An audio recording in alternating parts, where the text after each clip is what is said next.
우리랑 같이 많이 오셨어요. 그냥 만나셨나요? 너무 자주 오시는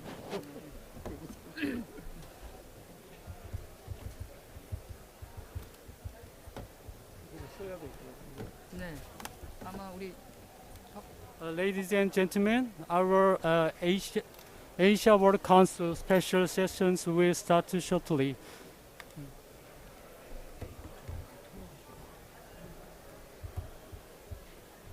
Welcome to Asia World Council's climate change sessions at COP26. My name is Yong-Wan Kim, Senior Manager of K-Water and the Planning Director of Asia World Council. I'm very honored to stand before our distinguished guests and all the guests. I believe that all the participants and audiences watching through YouTube already well aware about Asia World Council, AWC. To help your understanding, I would like to give a brief introduction of AWC and the background of this session. The Asia World Council is the largest international water cooperation network in Asia, which is established under the leadership of Republic of Korea. And its goal, influence has been acknowledged by international community. As of today, the AWC network has 147 member organizations from 27 countries. AWC is committed to addressing the climate change crisis in developing countries throughout the region. Significant progress has been achieved through widespread climate change adaptation and mitigation effort, kind of clean energy production development, integrated water resources management, and smart water management, and so on. We are currently experiencing the beginning of new era due to the pandemic, where the uncertainty and complexity of water management, which are rapidly increasing due to climate change and now compounded by the COVID-19 crisis. On the margin of COP26 in Glasgow, AWC would like to take this opportunity to raise global awareness, specifically to overcome water crisis in the region, thus playing a pivotal role to urge collective effort to reduce greenhouse gas emissions and strengthen climate resilience. Okay, so from now on, the Asia climate change high-level roundtable will begin. To begin with, I would like to invite President of Asia World Council, Dr. Jae-hyun Park, to deliver his opening remarks.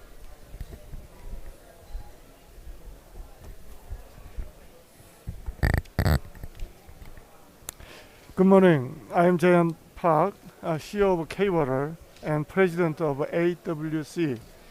I would like to take this opportunity to express my heartfelt gratitude to Her Excellency Han Jung-ae, Minister of Environment of the Republic of Korea. His Excellency Basuki Hadimul Yono, Minister of Public Works and Housing of Indonesia. Dr. Kim Jong-wook, Korean Ambassador for Environmental Cooperation. ADB's Managing Director General Woo-jong. His Excellency Duminda Disanayake, State Minister of Solar Power, Wind and Hydropower Generation Projects Development of Sri Lanka. His Excellency Anil Jasinghe, Vice Minister of Environment, Sri Lanka. His Excellency Bacharagal Jamba, Special Envoy for Climate Change, Mongolia. Dr. Samdi, Deputy Secretary General of Ministry of Environment, Cambodia. Dr. Gabriel Eckstein, President of IWRA, and all other panelists for taking all of your valuable time to participate in this event today. Various issues related to climate change are happening simultaneously in our society. As can be seen from recent floods and heat waves around the world, the crisis caused by climate change is a serious challenge to human existence and is directly related to our lives, economy, and the future. The issue of climate change has a huge impact on the economy, society, and culture of all countries, and has become the most important global issue that can transform the future of humanity. The importance of response action to such a crisis is steadily increasing, and international discussion on carbon neutrality is spreading rapidly as well. It is time to think about how early can we achieve carbon neutrality and how can we stop the temperature of the earth from rising further. Our survival and our future generation depends on our collective action right now. In this regard, it is very meaningful that leaders from various fields, including politics, economics, and international organizations around the world, have this opportunity today to gather to learn and discuss climate change issues together. As you all know, at this COP26, countries including the developing world are being asked to come forward with ambitious emission reduction target and pledge to establish a low carbon society by reforming various systems such as finance and taxation. At a time when climate change is accelerating and water plays a pivotal role in how we mitigate and adapt to the effects of climate change. This AWC special session aims to discuss the direction and status of climate change adaptation and seek ways to share and spread the policies and technologies across Asia and the world with people with a wealth of experience and a depth insight in the water sector. Climate change is a crisis, but also an opportunity. According to the economic survey of 500 businesses of all the world, 82% of businessmen said climate change creates new business opportunities. This implies that climate change provides opportunities for the development of future industries. Therefore, it is necessary to secure new growth engine for the global economy by fostering industries associated with climate change. This special session will be a meaningful place to share the future directors with all of participants today and discuss a way to cooperate with and jointly respond to global climate crisis. Asia Water Council will continue to create opportunities for cooperation between countries for water management, communication, and exchange in Asia. In addition, we will make active efforts to respond to climate crisis in Asia to address water problems and strengthen technological capabilities. I appraise once again for your valuable time and participation today. Thank you. Thank you, Dr. Brock, for opening the forum. I think he emphasized how climate change is impacting hugely all over the world, and the crisis is the climate change is not only crisis but also opportunity, and where we need to cooperate and global solidarity is needed. Next, I'd like to invite Her Excellency Jung-ae Han, the Minister of Environment of the Republic of Korea, to deliver her congratulatory remarks. Please welcome him with a big round of applause. Excellencies, distinguished guests, Good morning to you all. How are you today? Yeah, we are wearing our face masks due to COVID-19, and we have to make a space between us. But please say hello to everybody around you. Hi, because we are all the friends of nature. We are all the same creature for the planet. So it is very meaningful to share thought on water cooperation for the response to the climate crisis in the Asian region. We all know that climate action is a must, not an option. For humanity to survive, we must take a pathway toward climate action. To that end, Korea is working tirelessly. At the end of last year, Korea announced 2050 carbon neutrality. In September this year, Korea has become the 14th country to have its carbon neutrality vision enshrined in law.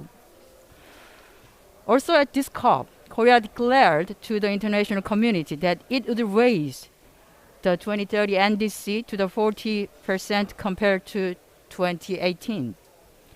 This is by no means an easy goal, but Korea wants to take a path that has never been taken before to respond to the climate crisis. Distinguished guests, in the times of climate crisis, we must prepare for unprecedented natural disasters. In particular, water security is an issue directly related to the safety and life of the people. Korea is no exception. Last year, we had an abnormally long rainy season. We could see the climate crisis getting so close to us. To secure safe drinking water and to prevent drought and flooding, Korea has built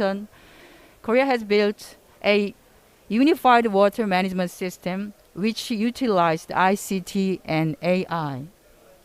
Distinguished guests, Korea would like to serve as a green hub of Asia-Pacific region, being home to GCF, CTCN Liaison Office, and GGGI.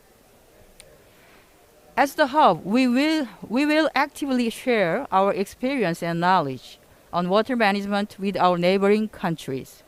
We will be committed to advance the era of carbon neutrality. Lastly, I'd like to share my gratitude to K-Water and Asia Water Council for organizing this precious meeting. I hope all the distinguished guests have meaningful time today. Thank you. Thank you, Minister Han. Yes, I think she explained how Korea is dedicated to carbon neutralized society with new ambitious goals. And then she emphasized that water security is very important in catalyzing their action to climate changes. Next, I'd like to invite His Excellency Basuki Hadimulyono, the Minister of Public Housing of the Republic of Indonesia, to deliver his congratulatory remarks. Please welcome him with a big round of applause.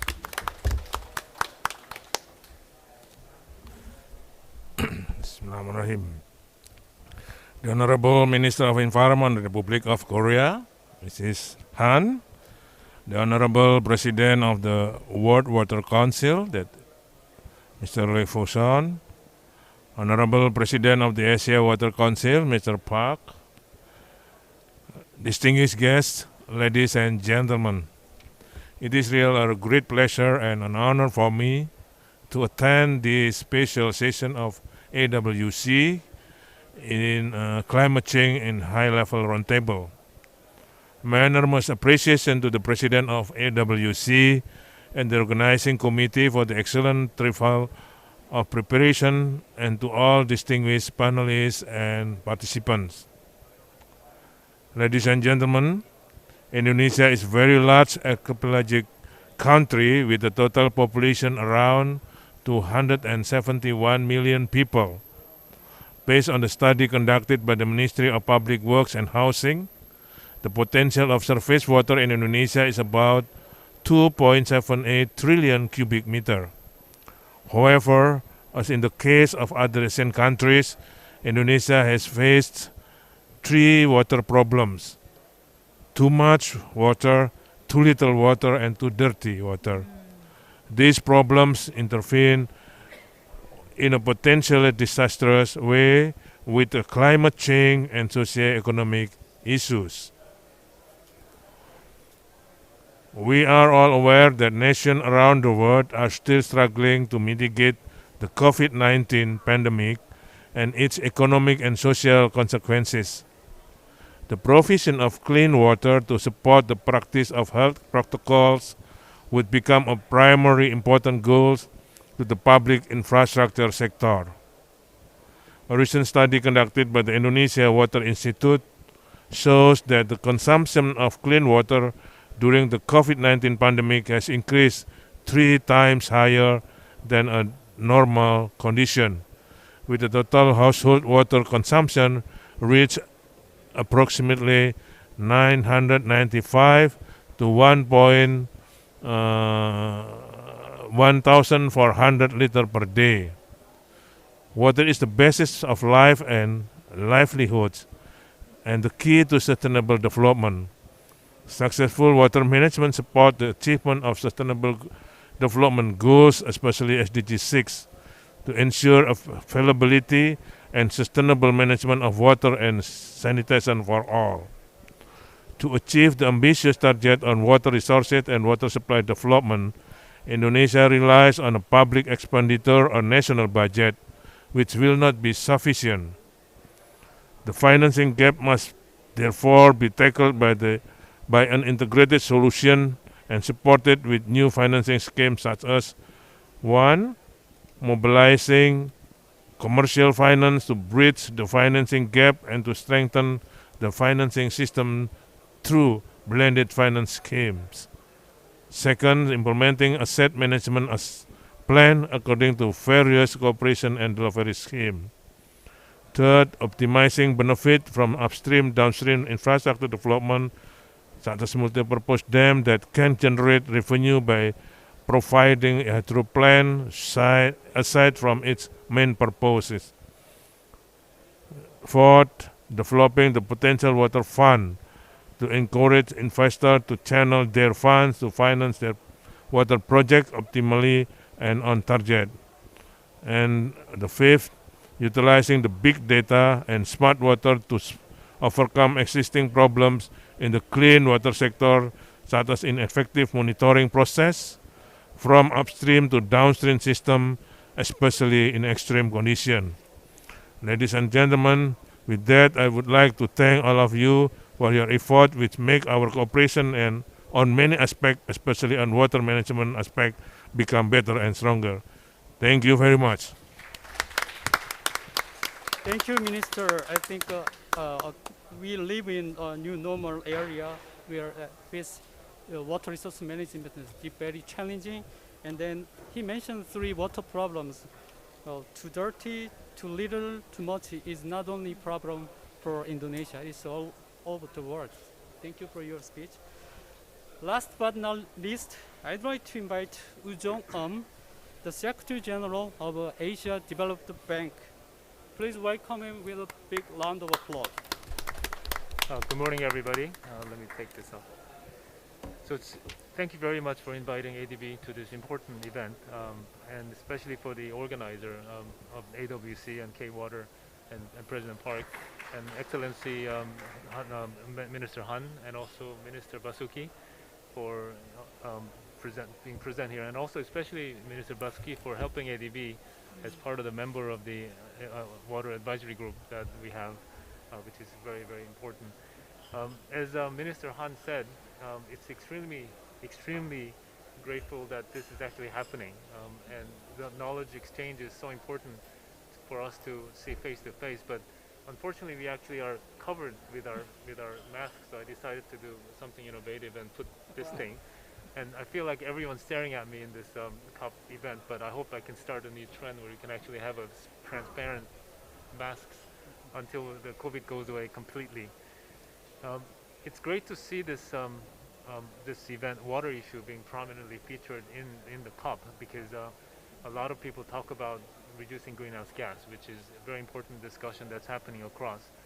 And as you know, while we are fighting this COVID-19, um, the issue of climate change could be put in the back burner if you're not too careful. But one must not forget that COVID will go away at some point, whether next year, next month, next year, or several years later. But climate crisis will be there, and unless we take concrete actions as partners across the region and the globe, it will not go away, and it will just get worse. So I'm very glad that this is being discussed, um, and such a great interest is still there for all of us here. And especially when you talk about climate mitigation and adaptation, mitigation is about gas, reducing it, and that's happening. And in a way, it's a bit easier to deal with than the other side of adaptation, which is really about liquid water. And in particular, the water-related disasters and people being affected. Over 80% of the people affected by water-related disasters reside in this in Asian region, and over 40% of all calamities are originated in our region as well. So, in a way, Asian region is the climate taker, whereas the mitigation is actually Asian region is also climate maker, because we have over 50% of greenhouse gas emitted in our region as well. So these two issues go hand in hand. And in this regard, ADB is very pleased to provide support to our developing countries, because setting aside the water-related disasters, still a lot of people, over 50 million people are without basic water supply, and over 1 billion people are without proper sanitation. So in the normal world, it's a problem, but in the world of COVID-19, that's even worse, because we do need to keep our hygiene properly checked. Otherwise, this pandemic could continue on. So with that, again, congratulations to all the organizers, and very, very happy to see everyone here. Thank you. Thank you so very much, Secretary General. I think Asia is the most vulnerable region to the water disasters. Then he emphasized the importance of water disaster management in terms of climate change adaptation. Thank you for your speech. Next, we will take commemorative photos in front of the desk. So all the guests and panelists, please be seated here. Yes. Please be seated.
Okay.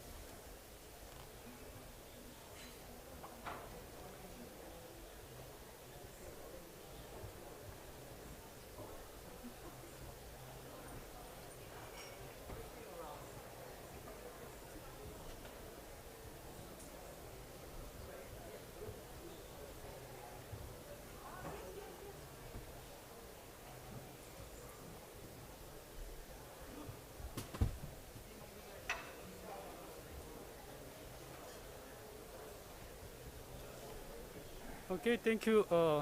From now on, there will be a panel discussion. So all the panelists are seated, just as you see on the screen. So I'd like to introduce each of our panelists in turn. Firstly, His Excellency Basuki Hadimulyono, Minister of Public Works and Housing of Indonesia. Yeah. Please shake your hand. Yeah. And then Dr. Jong Kim, Korean Ambassador for Environmental Cooperation. Yes, and ADB's Managing Director General Woo Jong-om. His Excellency Duminda Disanayake, State Minister of Solar Power, Wind and Hydropower Generation Project Development of Sri Lanka. His Excellency Anil Jasinghe, Vice Minister of Environment, Sri Lanka. His Excellency Barjagar Jamba, Special Envoy for Climate Change, Mongolia. Mr. Samdi, Deputy Secretary General of Ministry of Environment, Cambodia. And last but not least, Dr. Gabriel Eckstein, President of International Water Resource Association. Okay. Now I'd like to introduce our panel moderator, Professor Gabriel Eckstein. Professor Gabriel Eckstein is Professor of Law at Texas A&M University and Director of the Law School's program in Natural Resources System. He focuses his research and teaching on water, natural resources, and environmental law and policy issues. He regularly advises UN agency, national and supranational government, non-governmental organizations, and other groups on international and U.S. water and environmental issues. Please welcome him with a big round of applause, Professor Eckstein. From now, please take the floor.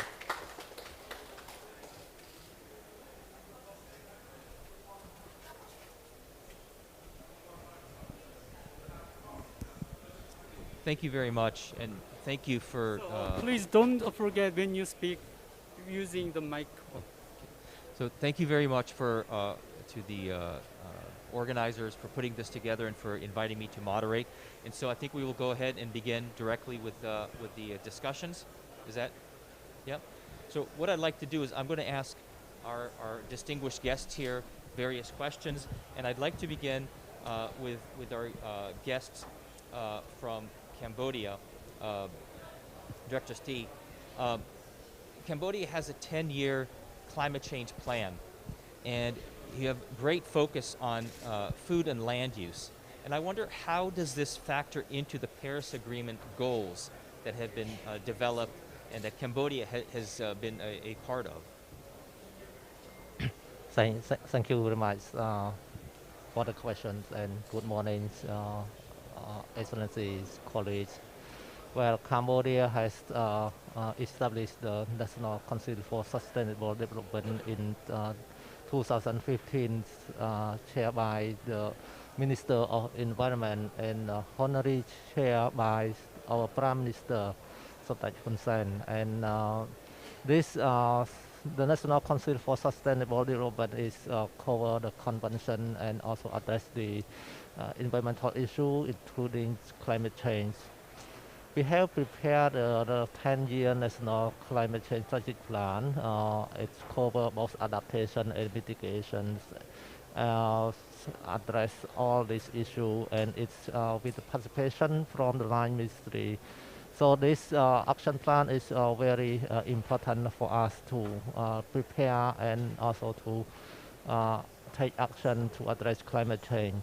And it is also the most important document to prepare our NDC, nationally determined contribution. And we have just submitted our NDCs last year in December 2020.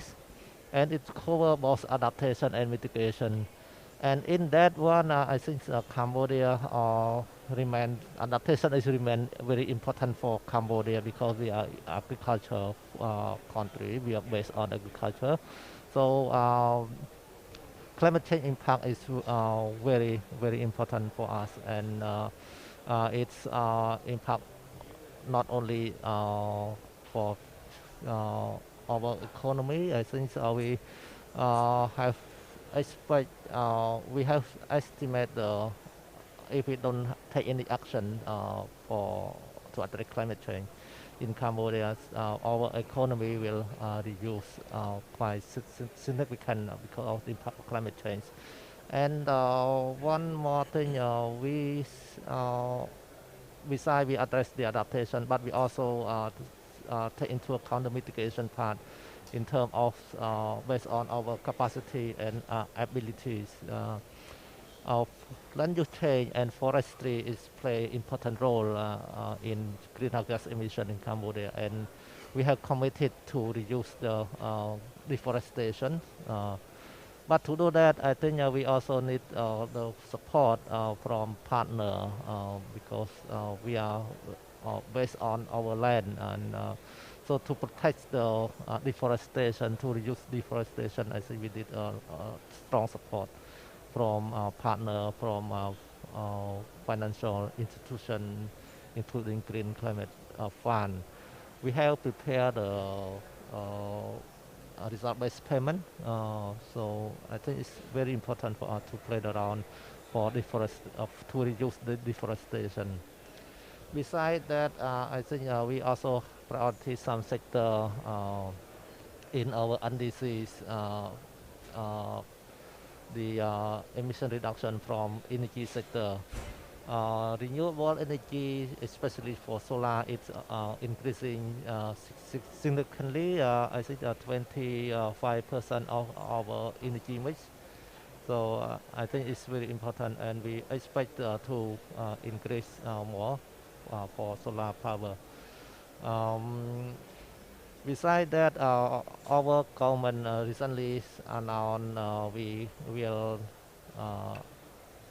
we stop using we stop build a coal power plant, and so I think it's very important because coal power plant is will emit more emission. Yeah. For this, I think I touch for more on adaptation. Adaptation is still important, very important for us, not still, because we see the impact of climate change, and we want to have our priority is agriculture, forestry, human health, and also the labor, if climate change impact on labor, because when temperature is going up, it will affect our productivity in the factory. And we also try to promote climate resilience for urban planning, because we are in rapid economic development, and we have construct a lot of infrastructure. So climate change will affect on that. Thank you. Right. Thank you. And Cambodia is particularly vulnerable to climate change. So these changes and programs are very important for the country. So yes. So thank you for your contribution. If I may, I'd like to go now to Minister Disanayake from Sri Lanka. And I'd like to, your ministry focuses on renewable energy. Yes. And you have the goal of converting, I think it's 70% of the energy resources to renewables and to new energy by 2030. Could you please share how Sri Lanka is pursuing this kind of an approach with renewable energy, the conversion to renewable energy, and what the policies and the programs that you're implementing in response to climate change? We are planning in 2030 by 70% from renewable energy. So that means we need to add 9,000 megawatts from renewable energy. So we are planning the floating solar, offshore wind, and ground mounted, and the rooftop solar as well. So at the moment we have 36% of renewable energy at the moment. So we have to add 9,000 in 9 years. So that means every year we have to add 1,000 megawatts at least.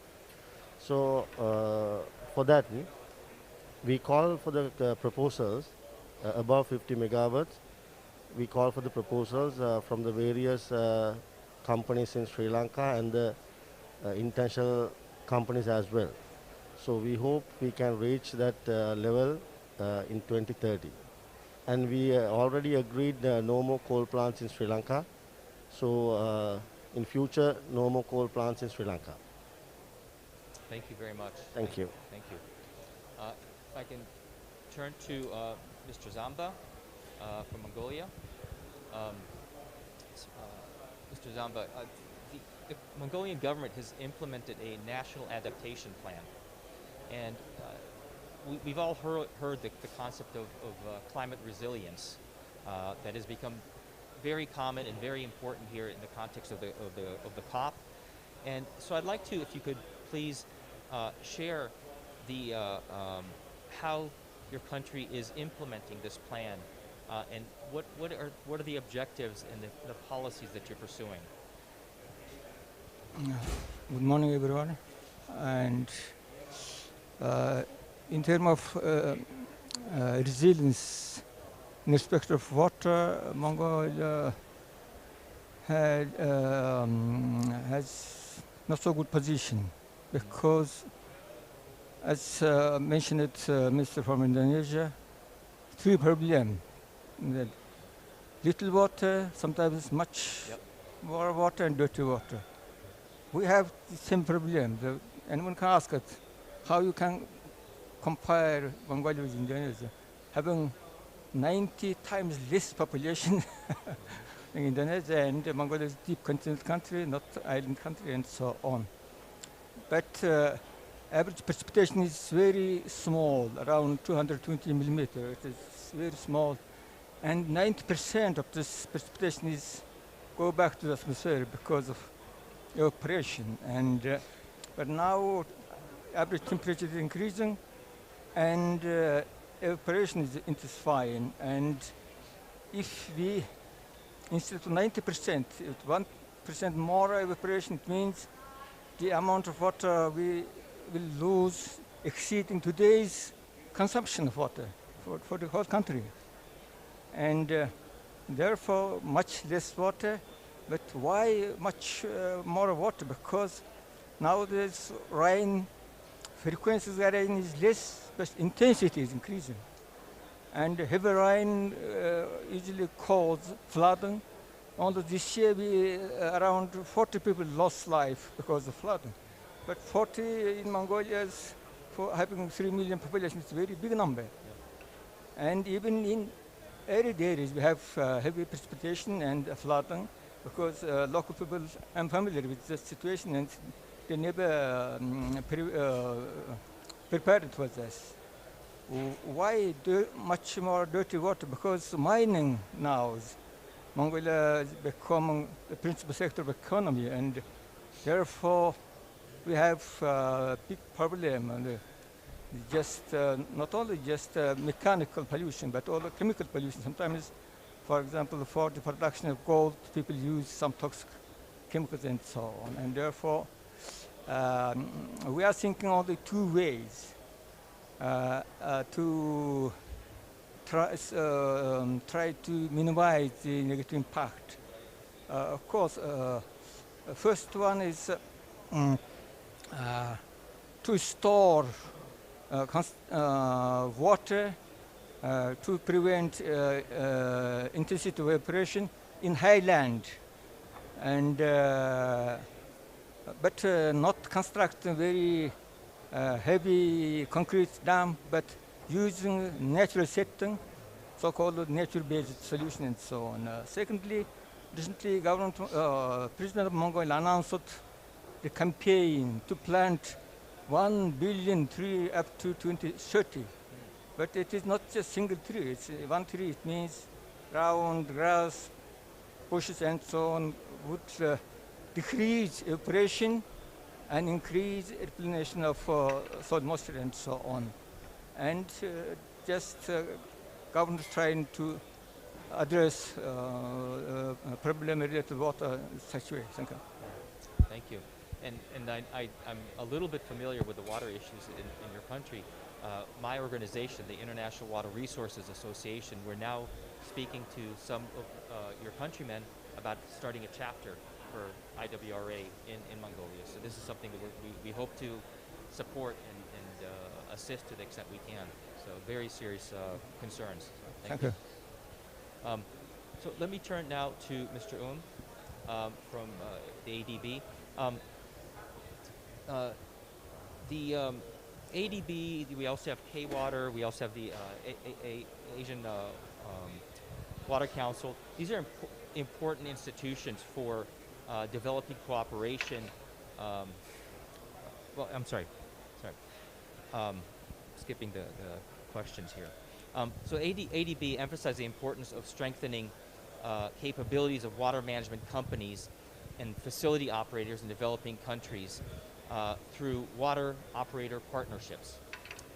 Please explain the ADB's program for these partnerships to solve or to address some of the water issues in Asia and especially in this post-COVID era. Yeah, thank you very much. Development work is quite complicated, as you can imagine. It takes theory and practice. So those two are quite important that happen together.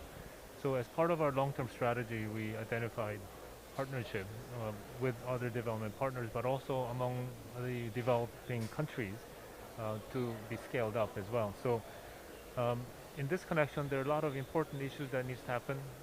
Some countries or cities are moving faster than the others, and some of the water supply related management issues are quite complicated, as you can imagine.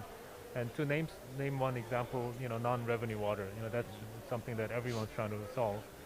And going back about 20 years ago, ADB was working with Cambodia, Phnom Penh water supply.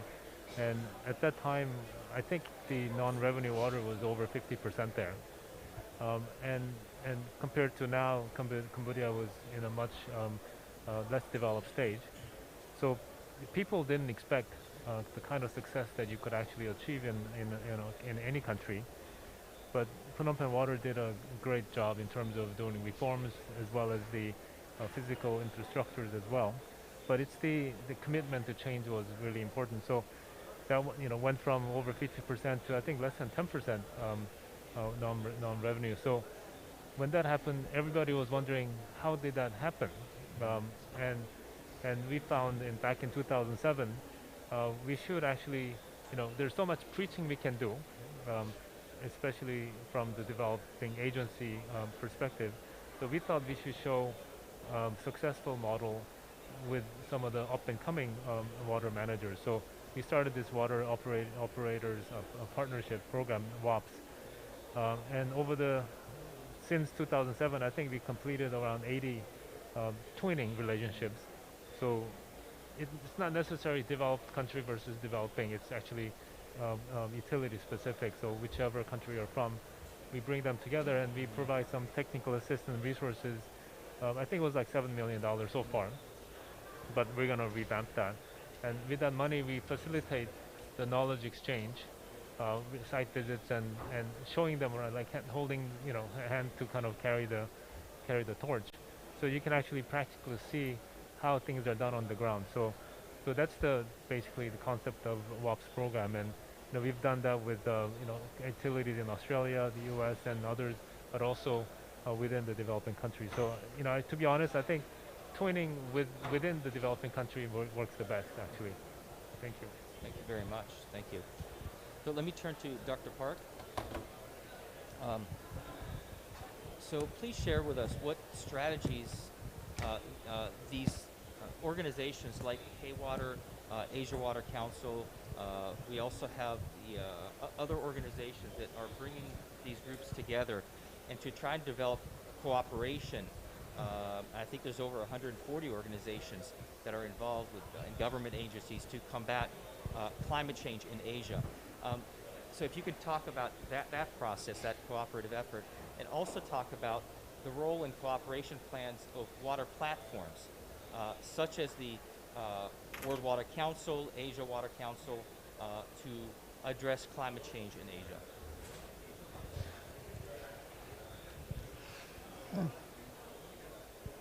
Climate change is widely recognized as the most serious threat facing the world. And such extreme weather will be a new normal.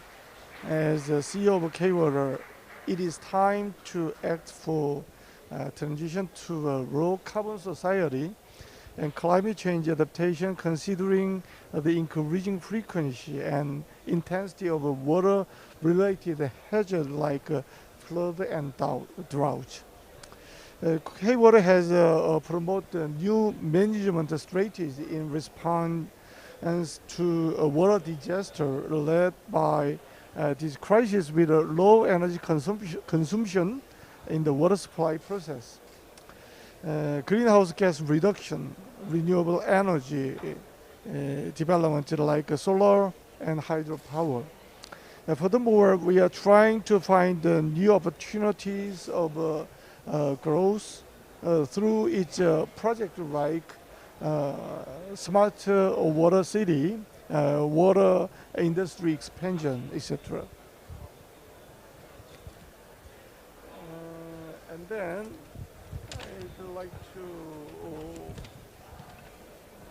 introduce the Asia Water Council.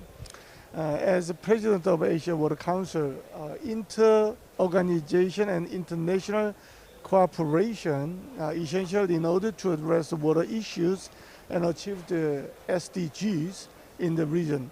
For this reason, K-Water has provided its full support to establish AWC in 2016.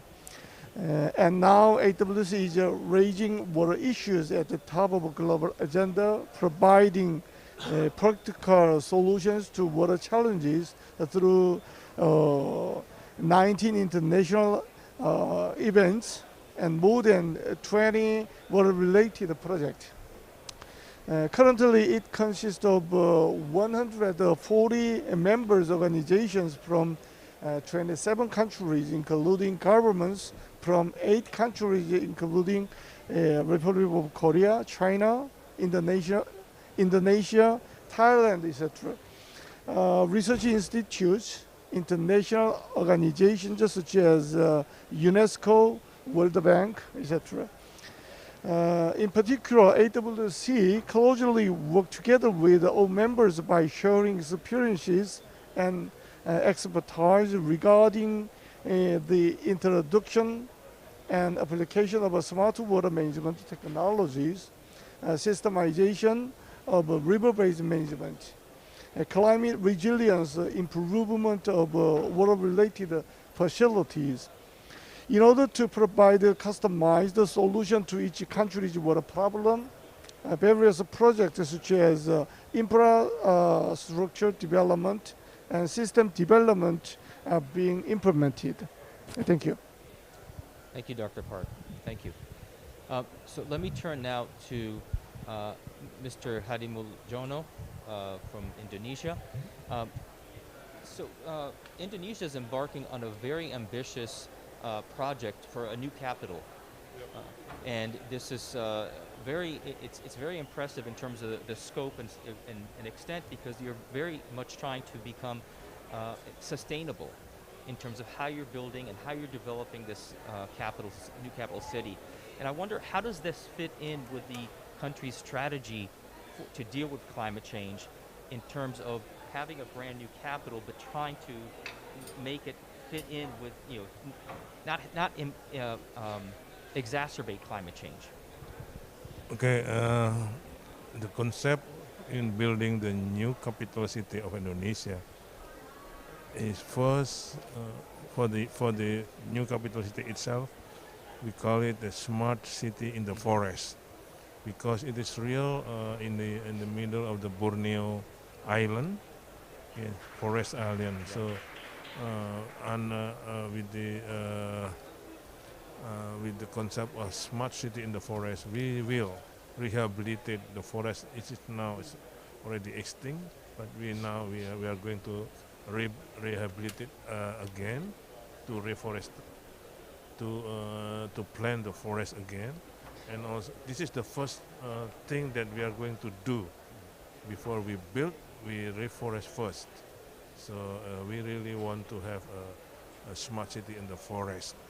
The second concept is because the Jakarta, capital city of Indonesia now, is really in the degradation of environment. Okay? Now, because of this bad sanitation, water supply, and flood, and also because of the sinking of the Jakarta itself, because of extraction of the groundwater. So economically, maybe the cost in environmental remediation of Jakarta will be much more higher than when we built the new capital city. So with this new capital city, we are going to make development of Indonesia evenly, because this is also in the center of Indonesia. So we are going to have a green smart water management with a green energy, okay? Because we are going to implement the renewable energy more in the new capital city. Now we in Indonesia we also already implement the green building principle, like in the office of the Ministry of Public Works and Housing. In my office, we built 7 years ago with the platinum green building certificate, meaning we can save 60% of energy. We have the zero runoff principle. So and now we implement all the new building with the green building. Even when we build a market, traditional market, we rehabilitate with the green building principle. And also we to combat with the climate change. I like that ADB said, pandemic for sure will go away, but climate change will still be there unless we make a good action. So we prepare for that to increase the water security toward the food security with building new dams. Because now we have 230 dams just to irrigate no more than 10% of irrigation, technical irrigation system in Indonesia. But we build 65 dams, we are going to increase the irrigation in up to 20% of the arable irrigation system. By that we means we hope that we will have a safe food system in Indonesia. So go back to the new national capital city. We will learning from Korea. Okay? Korea built the Eco Busan, Eco Smart City Busan, Eco Delta, something like that, right? Eco Delta Smart City. I attended the groundbreaking at the time, and then now we are going to see the development, the progress of that. I will imitate that KPI of the smart city to be in the new capital city in Indonesia. Thank you. Thank you very much. Yeah, that will be really interesting to see how this develops and evolves. So we very much look forward to seeing the development. Thank you. Thank you. If I may, I'd like to turn to Mr. Kim. And you're very involved in diplomacy, and of course we're here at the COP, and so environmental diplomacy is a major issue. And I wonder, from the Korean point of view, from the ministry, from the country, where does environmental diplomacy fit in, and how does it support the issues that we're trying to address here at the COP in Asia in particular? Thank you very much. Just I was waiting for this opportunity to talk about my job actually.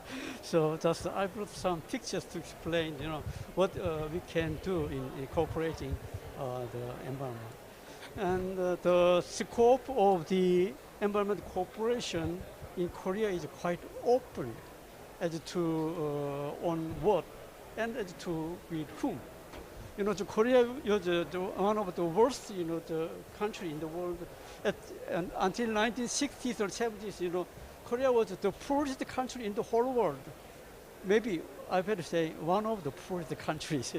Our per capita income was just, you know, just $60 at that time. And now the per capita income is about $30,000. It is enormous rise. And during the process, you know, just we went through many challenges and difficulties and problems and trials, which the developing countries are experiencing at this moment. You know, just so we can give quite a good advice or cooperation to developing countries, especially, you know, those countries in Asian region and some other region also. You know, just look at this. What we can do. 100 years ago, Korea was Japan colonized Korea, and they plundered our environment completely. You know, just look at that. Japan, you know, took up all our timbers to Japan, and my hometown is Busan City. According to my eldest brother, you know, just the harbor was totally covered with timber shipped to Japan. It was like so. After, you know, the liberation from Japan, Korea was like that. It was almost, you know, it was almost like a desert. The Korea is, you know, 70% mountains. If the mountains is desert, you know, that's all the country must be desert. You understand? Then we launched the restoration campaign like this in 50s and 60s. And I was one of them. You know that I'm quite old. And now all the Korean mountains are covered with trees like this. This is you can see now. So it may be very helpful for other, you know, developing countries, you know, just people. And actually, you know, we did some practice on Mongolia and China. And after 10 years, you know, we could see the success of. And another thing is the transit system. In 1960s and 70s, you can see that chaos there. Now, what is it? Now we have the world's most efficient and convenient mass transit system like this. And subway is connected with bus, and they are also connected with bicycles and kickboard like that. And the costs are very cheap also. Actually, you know, we are exporting that technology to Bhutan or any other Southeast country. And next one is, you know, just Korea was very, very poor. Look at that one. So dirty. That was the Korean slum at that time. But now, you know, it turned to this. So that is the must-see place now. Very, very, very clean and very beautiful. So we can help with the landscape design like this. And next one is that, you know, the cleaning of the stream. You know, in 1960s and 70s, you know, you couldn't go around the streams in Seoul City. It smells so terrible, you know, just, it was really just sewer. And now, you know, just they turn like this. And the K-water played the key role in cleaning up those rivers like this. And next one is about the garbage dump, you know. We didn't have any garbage landfill site, just we dumped the garbage like that. And, you know, the garbage piled up to more than 100 meters.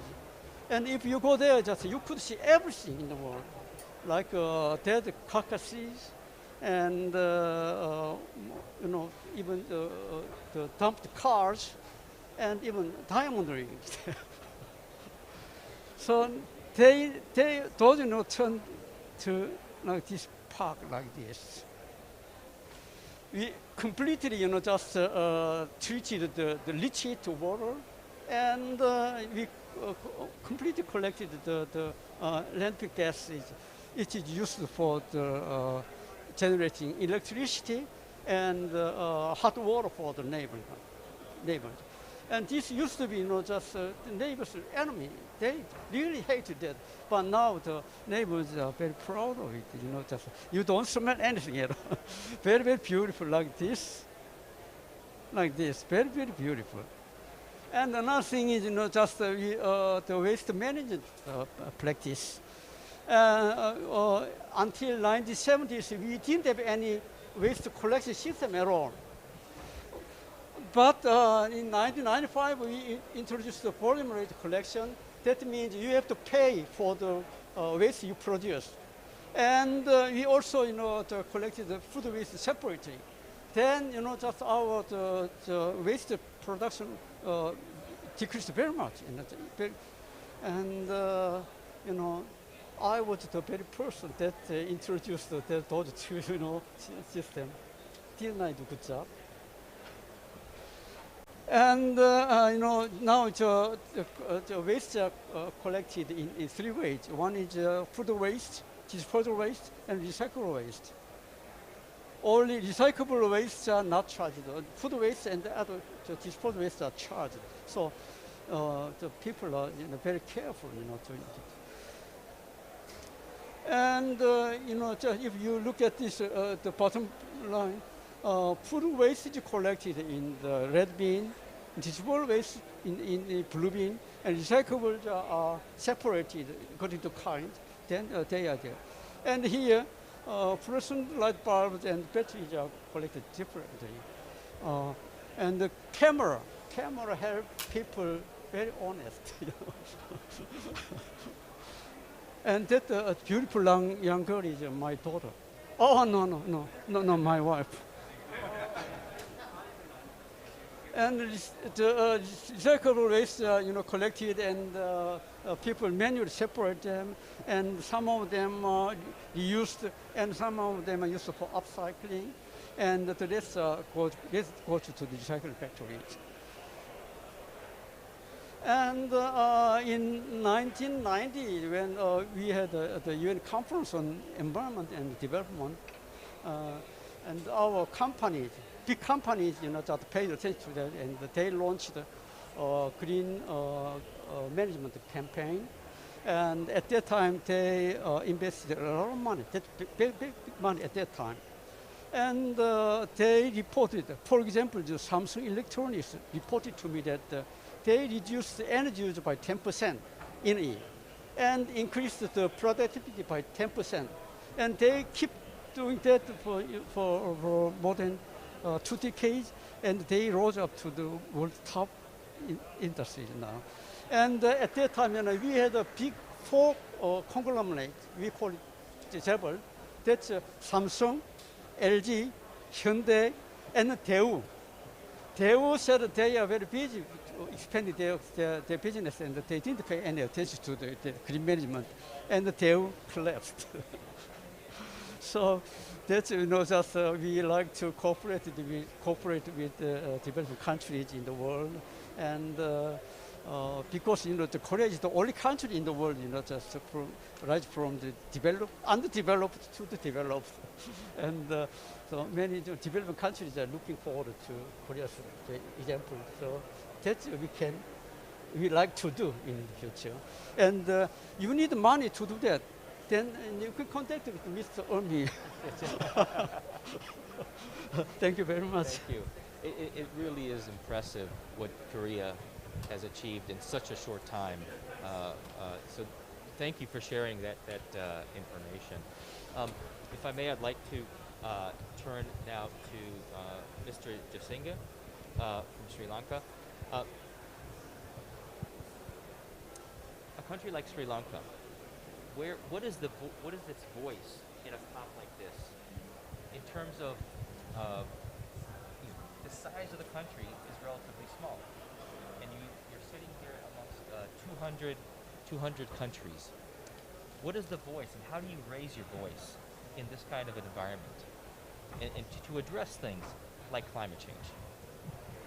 Thank you. I think that's a general question, but somewhat specific to Sri Lanka.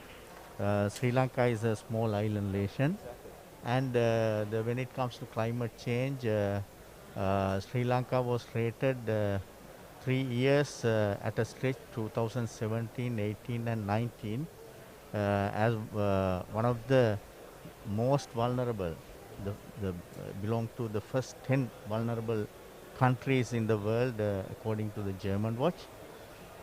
So therefore, we have major problems, of course, when it comes to climate change with other areas. Of course, if you take water sector, there are a lot of problems.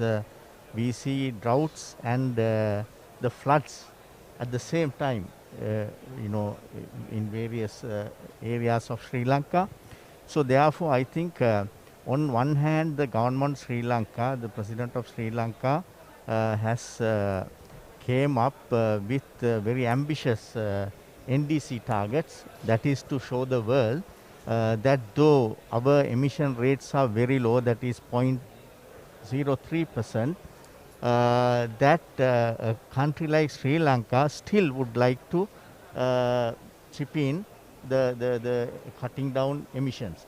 But in the meantime, we voice in whatever the forum, that the adaptation must be given a strong place, where the countries like Sri Lanka, where we are unable to harness capital, need to be supported by the rich countries.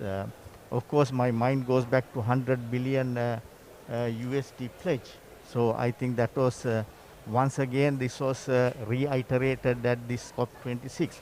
That is why I believe that the world leaders, I heard telling over and over that COP26 is going to be the turning point. I think if you take previous COP20, they raised the voice, but they didn't become the turning point. But now the leaders really understand that there's no way. We can't turn back. So therefore, I think countries like Sri Lanka will have more voice, and I think the rich countries and the organizations, bank like ADB, would be listening more and more. So we do that in the country as well as in the global forums, and we will have several meetings, bilateral meetings with Korea and the other the agencies like GCF, ICRAF. So the idea is that to push our agenda. Of course, that's not our selfish Sri Lankan agenda, but that's agenda for, I think, entire world. Thank you. So thank you very much. So maybe building up on this last point, I'd like to ask the panel here, from your country perspective, is this an Asian perspective, or is this an individual? Is every country different? How do you have a voice in this kind of process? Whether it's Cambodia or Indonesia or any of the other, Mongolia, any of the other countries. How do you strengthen the cooperation and the collaboration, and how do you have a voice in this kind of a process so that you can actually succeed? So if I can start with you, sir, Mr. T.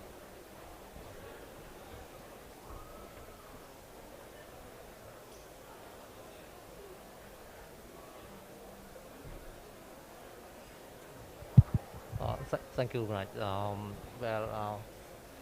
Cambodia is in one of the 10 ASEAN countries. In ASEAN, we also have common understanding, common voice.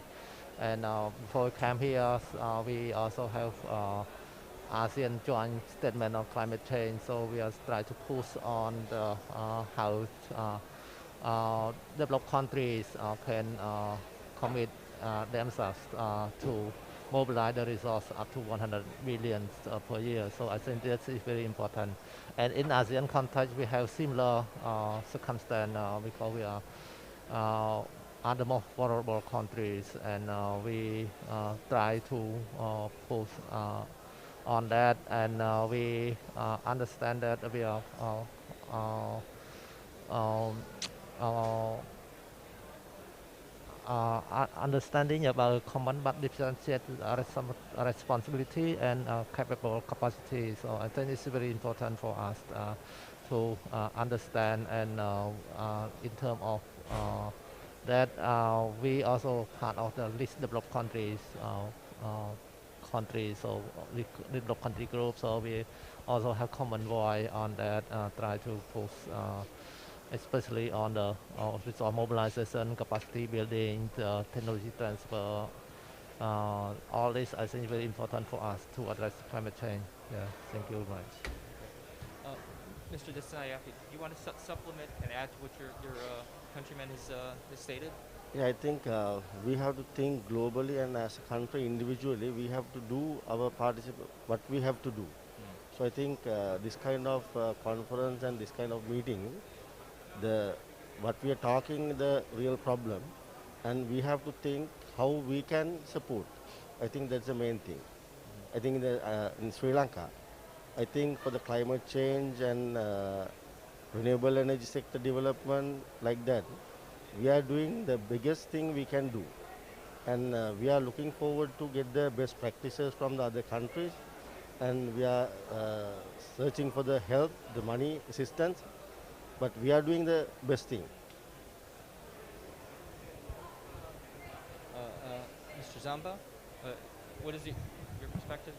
Of course, I understand that, for example, countries cannot probably transfer some amount of water to others because they need and so on.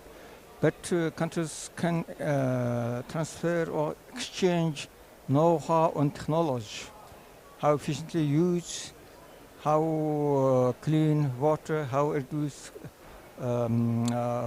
pollution and so on. In that way, countries, especially just how Korea in short time may jump it to another level and so on. And I think it's a very big opportunity for us to cooperate in this field. Thank you. Let me jump over to Mr. Harimojono, and I want to get the country perspective. So what do you think in terms of... I think I really agree with the Sri Lankan friends that like a conference COP26 is the political agreement, statement or commitment, but how that statement will be actualized. I agree with my friend from Sri Lanka. I hope we are all professionals. Is the responsibility of us to implement that political agreement. Otherwise, there's still still the agreement. Okay, we are now is what we can do best. That's the most important for us to implement the political agreement like the COP26. That's the first, and the second, we are from the Asian countries with a similar culture, similar condition, geographical condition. We have the same problem, a similar problem maybe. That's why we get together in the AWC to solve the water problem that facing together by the Asian countries. Thank you. Thank you. Mr. Kim, so there's a, if I can ask, yes. We have a broad variety of countries in Asia. And you know, Mr. Harimojono just said, you know, that we're similar. But at the same time, I wonder, you know, when you have countries as diverse as Japan, from Indonesia, from India, so is there an Asian voice in this process? What are the similarities? What are the areas of cooperation where you can work together on issues like that we bring here to the COP, climate change, sustainability, water resources, and so on? Yeah, I said that Korea went through all the difficulties, you know, just developing countries, especially now. I know that because just in the process of our industrialization, I just noticed that the same problem we had, was just transferring to other countries, starting from the poorest country to poor, then the moderate country like that. So that's why just I understand that Korea's case can be very helpful for them.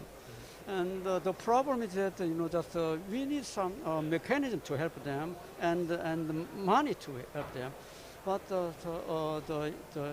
such system was already made. We have a green climate fund, which is just to help the developing countries in adopting the climate technology. And we also had a CTCN, I think that stands for Climate Technology Center Network. And that was just to link the technology between advanced countries and the developed countries like that. And also, just there are many other international mechanisms, but still, just I don't think that the developed countries are really showing big interest, or maybe they don't know just how the system works. So that's just taking opportunity of this session like this. Then I hope just we can have together between the developed and developing countries. Yeah. Thank you. Mr. If I can pass on to you. You just heard one of the things that Mr. Kim said was they need money. What is the role of the bank and other institutions like the bank in terms of assisting countries, facilitating and providing those kinds of resources? And how can the bank do it for everybody? Because there's many countries that need support, millions and millions of people. So how does the bank work in this environment? Yes, let me respond to that first by responding to the other question about how do you give different countries the voice. Sure. Yeah. When we were established 50-something years ago, our president, the first president, told us, everybody, that we have to be different. So we have to listen to the countries before we start to teach. And that's stuck in our heads throughout the generation. And we are an Asian Development Bank, right? So the money comes later. That's the easy part. But the development part comes a bit earlier. And this is where all the knowledge that needs to be generated about the specific needs of individual countries need to be highlighted. So the common issue is that we all, as our strategy 2030 says, we all have to pursue prosperity, inclusiveness, sustainability, and resilience. We all need to achieve that. But how to get there can be all different because each country has a different challenge and different issues that we have to deal with. So in order for us to understand that, we have to engage at the country level to listen to the developing countries based on the experience we have from other regions, and we develop the plan of action for each country. Now only then we can actually formulate some investment plan to invest money. And as you know, we are a bank, so we do provide after grant assistance, lending support. But even if we put all of our money together with the World Bank and AIB and everybody else, the needs are in trillions here. So, whereas we are in billions. So our new mandate under new strategy is to crowd in private sector investments by creating enabling environment in each of the countries, by supporting with the reforms through policy-based reforms, as well as developing projects so that there are bankable projects. And once you have that, then money is everywhere. We just need to get that channeled into our region. Thank you. Let me turn to another question, and I'll start with Mr. Jasinga. We come to this kind of forum here at the COP. Yeah, we come to the COP. We also have forum with the Asia Water Council. We have forum with the World Water Council. What do you expect out of these kinds of events? What would you like to see out of participation where a country, and I'd like also maybe Mr. Desayaki, your countryman, from Sri Lanka's perspective. Yeah. Actually, I think in a way this is about climate financing, right? So now there are mechanisms, mechanisms on the global scale, regional scale. Uh, the global, if you take, GCF and other agencies, and then regional and then country-wise like Korea. I think the issue is you need to build the capacity, support the capacity of the countries, because what we see is mechanisms are there, but harnessing the resources or the capital or the finances from these agencies is very cumbersome. If you say trying to apply for GCF funding, it is very cumbersome. I think everybody would agree with me. So, and also they should come through accredited agencies, right?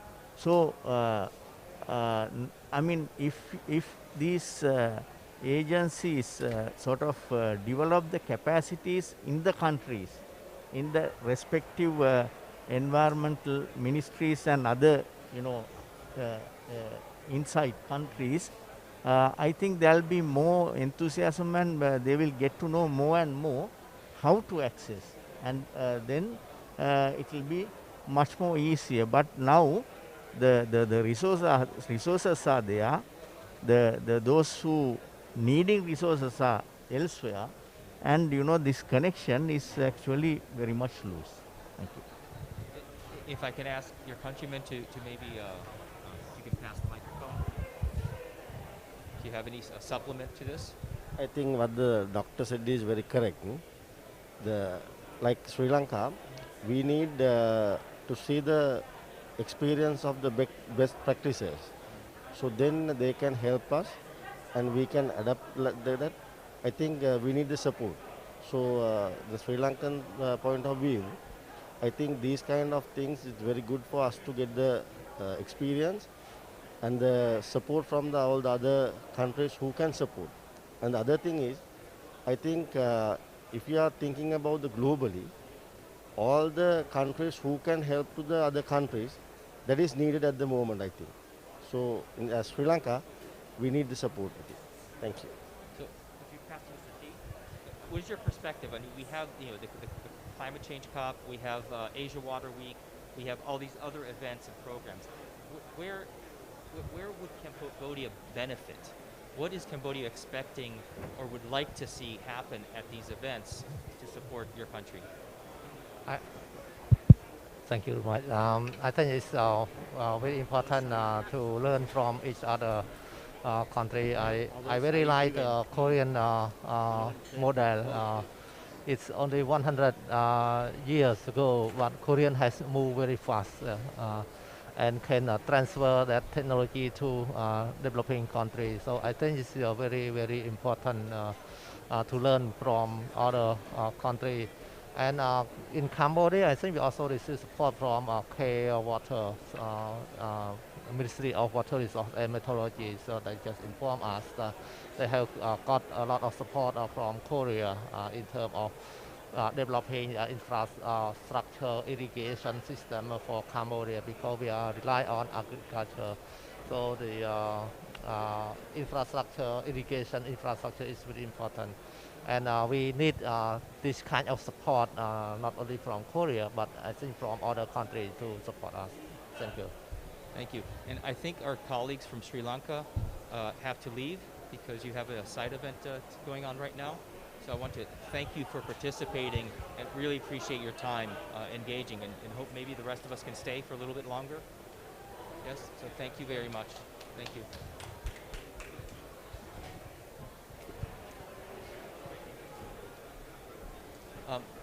If we can maybe continue.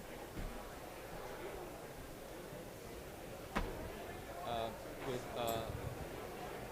Mr. Zamba, can we continue? Yeah. Yeah.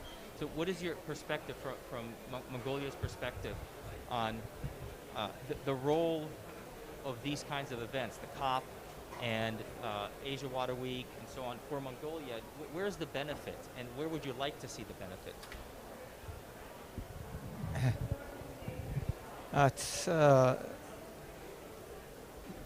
It's not easy to answer because, since we have different kind of meetings and even different kind of international cooperation mechanism, different council and so on.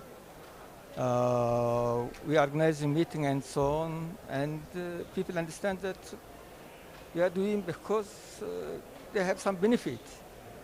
But for some irregular audience, sometimes they cannot understand why so many meetings, so many reports, and but what outcome, tangible outcome, and even big amount of money, the assistance even from international finance system like ADB and so on.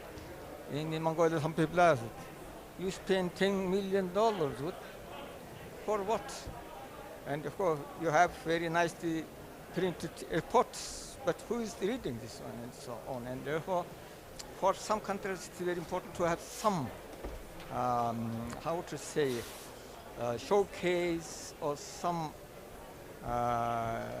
something on ground people can see and can scaling up, and if international cooperation we can use for that way to demonstrate how we can address the problem using some experience from neighbor countries and so on, then international cooperation mechanism will work. Otherwise, only meetings and so on, not much. Not much. Thank you. Not much. Yeah. Thank you.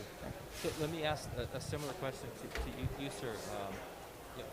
From your country's perspective, what is the value of participating in these kinds of activities? The COP, the Asia Water Week, and all the other events that are being held.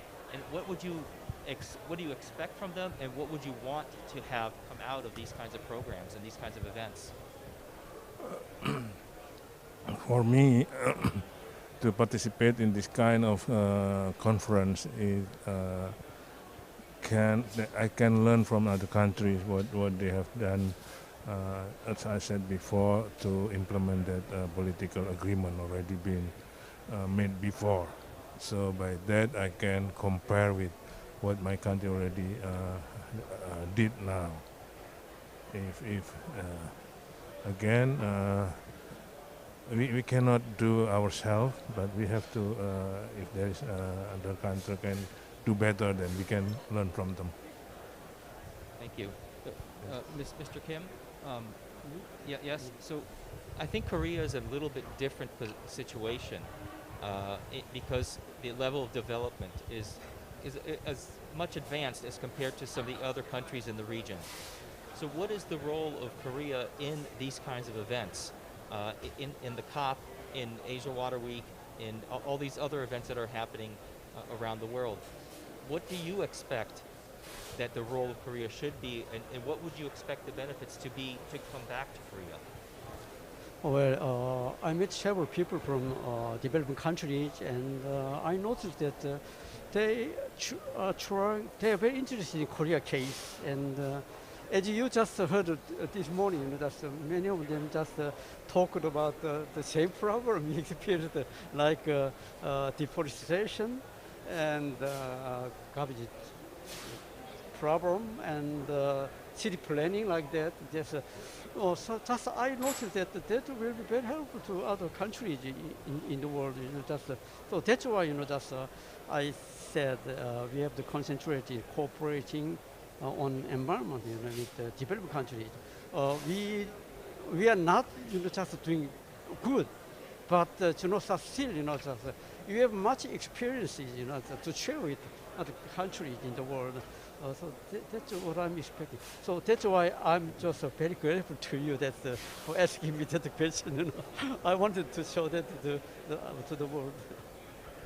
But Korea does have a lot to offer, and I think that coming to a program like this and having the opportunity to exchange creates a lot of opportunities for learning, but also for exchanging knowledge. Because I think some of the other countries, whether it's Mongolia or Cambodia, Indonesia, you also have knowledge. You also have indigenous knowledge. You also have knowledge based on your own culture and traditions. Can you share with us some of those things that you think that the world can learn from you? What can the world learn from you in terms of how you consider sustainability, how you're dealing with climate change, forestry issues, population, and so on. So if we can start, sir, Mr. T, you have a microphone, please. Thank you very much. I think in terms of indigenous knowledge to address climate change, I think each country has their own way to do that. Yes, for example, in Cambodia, people living in the rural area, they collect the water, rainwater, so they have to prepare big jars to collect water during the rainy season. Because rainy season we have a lot of rain, yes, so we have to collect water. And dry season we don't have water, so people have to adapt that way. I think it is one of the indigenous knowledge that we should learn. But I think in the future maybe this kind of indigenous knowledge maybe not practical anymore because we are trying to develop our countries, so we are trying to provide water supply to the rural area. Like ADB mentioned, Phnom Penh City has a very excellent water supply system, but we want to use that into the rural area. Yes, so we don't. I think for hygiene, for sanitation, we have to build our infrastructure, water supply. This is, I think, we need to kind of technology, and we also need support. Thank you. If I could have Mr. Zamba from Mongolia, what can we learn from your country? Of course, Mongolia cannot suggest some sophisticated technology and so on, but Mongolia can offer some indigenous technology tested throughout thousands of years. So fully free, waste-free technology, and fully recycling and so on, and nature-based solution and so on. Today we are talking about circular economy, but in fact, in traditional way of life in Mongolia was fully circular economy principles and so on. We have to go back. Even 20 years ago, I published a paper.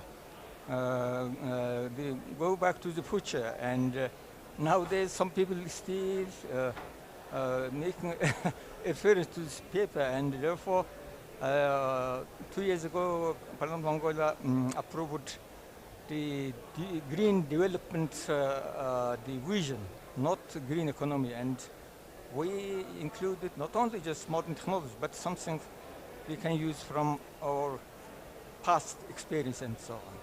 Thank you. So we just have a couple of minutes, and Mr. Harimujono, the same question to you.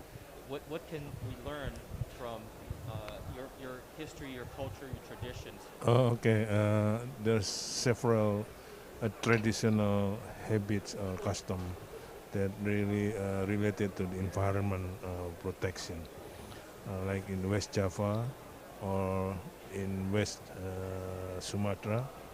There is some belief that the traditional tribe always protect the environment. They never build with any kind of modern like nail. They don't use nail, but they use the wood or maybe bamboo. And also there is some for Indonesia. Every family who get the new baby has to plant at least 2 trees. Every family get one new baby should plant 2 trees. So you can imagine how many trees can be planted every time with the 270 million people of Indonesia. That's good for. That's a great idea. Yep. That's a really fantastic idea. Well, I think we're coming to a close. We're going to have last comments. Now, excuse me. Before we close, on the March 2022 next year, Asia Water Council will conduct the second Asia International Water Week in Indonesia. So we invite all of you to come to Labuan Bajo. This is the most a premium tourist destination in Indonesia now, and we can discuss about everything about water. Thank you very much, and I'm waiting for you to see there. Thank you for that. Thank you. Okay, thank you, Professor Gabriel, and thank you all the panelists. Now I think it's time to wrap up our panel discussion. It was very fruitful and very helpful for understanding each country's problems and broaden our understandings about the countries. And I think IWC will be a good platform to for activating climate actions and implementing water solution projects. To conclude today's forum, I'd like to invite Jong Kim, the Ambassador for Environmental Republic of Korea, to deliver his closing remarks. You can there with my. Okay. Thank you very much. I enjoyed this session very much, and I thank you very much, Professor Park Jae-hyun. He's actually my good friend. We have been working for several years. And Dr. Eckstein, Gabriel Eckstein, thank you very much for your moderation. And Mr. Eumujong 선생님, thank you very much. And Mr. Basuki Hadimulyono, thank you. And Mr. Duminda Disanayake and Mr. Sum T and Mr. Anilja Sangye Sri Lanka, Mr. Bachargal Jamba. And I thank you very much, and excuse my blunt English, because I don't know how to speak sophisticated diplomatic English. This session is organized by the Water Institute, and we know that at this moment, 2 billion people out of 8 billion people are suffering from water shortages, and more people are, suffering from the polluted water also. So, more than 2 billion. Actually, UN said that 2.5 billion people are getting sick, drinking polluted water, and 5 million people die from it. So, but at this rate, just by 2050, maybe more than half of the world population may suffer from water shortage. So we have to solve this very urgently, and the Korea, I'm proud to say that we almost solved the water shortage problem and the water pollution problem, and the K-Water is doing the key role in providing the safe water to Korean people. And so our experience will help, just many developing countries, especially in Southeast Asia, like Indonesia and Mongolia is not Southeast Asia, South Asia, and Cambodia, they are interested in Korean cases. We like to help them. And Korea is willing to, waiting to, wanting to, and ready to help them. And so this session is very helpful for providing such opportunity. Thank you very much. I hope to see you sometime again. Okay. Thank you, everybody. This will officially conclude the AWC Climate Change High-Level Roundtable, and then I hope to see you in next year March in AIW. Thank you. Bye.